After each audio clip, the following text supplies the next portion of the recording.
Over a year ago, we got an update that made picking up weapons more reliable. But it still wasn't reliable enough, because today they fixed a bug that prevented some weapons from being picked up when they were behind other equipment. Only Valve knows for sure what has changed, but Bonner97 over on Reddit suggested it could have been that a Molotov overlapping a bomb used to prevent it from being picked up, and from his testing concluded it was what was solved in this update. Good for him. I was just going to show the same clip of my video as last time, since the same thing applied for my testing.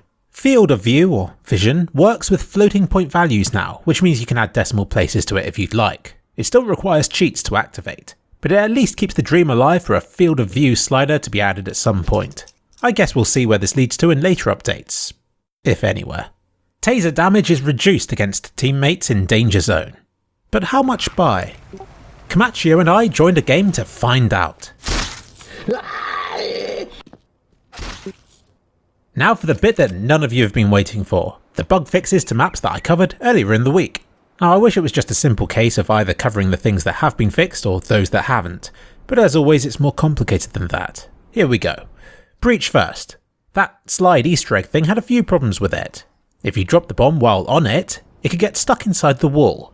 Well, this has been fixed because they've added a huge bomb teleporting thing now, so it'll return to where you were last stood.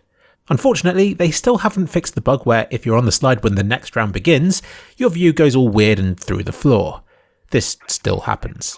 The bushes near middle had a gap in them that let you lose weapons and stuff through it.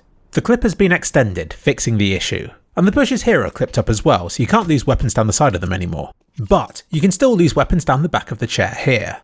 You can still lose an AWP through walls such as these, though blame Valve for this. And as for the creepy see-through bugs if you stood near the front door or in CT spawn, I can't say, since I was unable to do them in the first place. But it doesn't look like the things I suspected the problems of being have changed, so maybe they're still a thing. Be on the lookout for them. And the window at the top of this ladder has gone to give players more fresh air, which should hopefully make them better at the game and less toxic during matches. And it means you don't have to shoot the window out to use this route, adding to the sneakiness. Seaside has also had some love. I'm impressed that they fixed the door with dodgy decals. This was done by replacing the door model entirely. Talk about extreme measures. The bomb, if dropped in the water, now teleports back up to where it's last held, as opposed to sinking to the bottom of the ocean, breaking the game and embarrassing the terrorists. But this bomb and weapon stuck spot behind the sofa near T-spawn remains.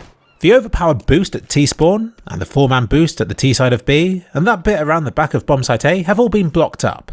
You can no longer jump on the top of this crate outside of B, which used to let you walk along the top of the props and onto the doorframe itself. Same applies to this doorframe here. And one more thing I'd like to add is that the fog values for the level are wrong. From certain spots, you can see the fog kicks in, and then disappears once the 3D skybox is reached. This is a 5-second fix. And that's it.